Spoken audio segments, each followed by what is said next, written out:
1858चा काळ होता. आजच्या कर्नाटकमधील मंगलोरजवळ गंगामूळ नावाच्या वस्तीमध्ये एका मुलीचा जन्म होतो.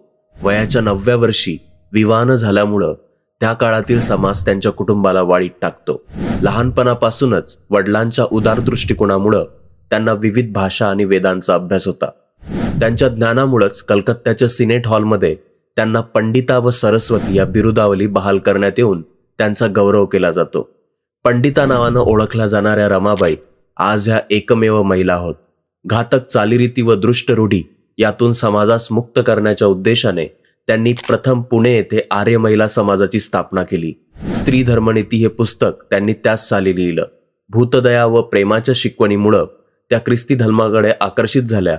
परिणामतः 29 सप्टेंबर 1883 रोजी वॉटिज येथील चर्चमध्ये त्यांनी ख्रिस्ती धर्माचा स्वीकार केला.